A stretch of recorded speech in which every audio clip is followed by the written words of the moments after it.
Sir, எதிர்க்கட்சி தலைவர் உதயநிதி கைது, அதற்கு முன்னால அவர் தஞ்சாவூர் போராட்டத்துல பேசின விவரம், திமுக எதிர்ப்பு தெரிவிச்சு கோர்ட்டுக்கு போயிருக்காங்க. போராட்டங்கள் நடந்துட்டு இருக்கு. எப்படி பாக்குறீங்க சார்? உதயநிதி பேச்சு கண்டிக்கத்தக்கது. அதே நேரத்தில் அவரை கைது செய்து அடைப்பு காவலில் வைக்க வேண்டிய அவசியம் இல்லை. ஏனென்றால் ஒரு பேச்சு தவறானது என்றால் அவர் நாட்டை விட்டு ஓடி போகக்கூடியவர் அல்ல. அவர் பொறுப்பான ஒரு எதிர்க்கட்சி தலைவர். அவரை கைது செய்து அடைப்பு காவலில் வைக்க வேண்டிய அவசியம் இல்லை. ஏன்னா உச்ச நீதிமன்றம் பல வழக்குகளில் தெளிவாக சொல்லியிருக்கிறது. இது போன்ற வழக்குகளில் முதலில் 41A நோட்டீஸ் என்று ஒரு நோட்டீஸ் அளிக்கப்பட்டு அந்த நோட்டீஸை அவர் விளக்கம் அளித்து அந்த விளக்கம் திருப்தியாகாத போதுதான் அவரை கைது செய்ய வேண்டும் என்று அருணேஷ்குமார் என்ற வழக்கில் உச்சநீதிமன்றம் தெளிவா சொல்லியிருக்கு.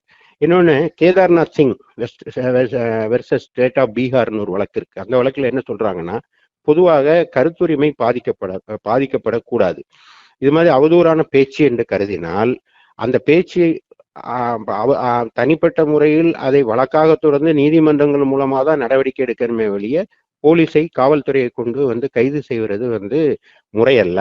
மேலும் ஒரு அவதூறு ஒரு பேச்சு என்பது இரு பிரிவினருக்கிடையே கலவரத்தை தூண்டுவதாக அமைந்தால் அன்றி அந்த வழக்குல கைது அவசியமே இல்லைன்னு உச்ச நீதிமன்றம் சொல்லியிருக்கு. ஆக எனவே இரு பிளே பாய், இது தமிழக அரசியல் பிளே பாய்களின் பிளே கிரவுண்டாக மாறிவிட்டது. அது கண்டிக்கத்தக்கது.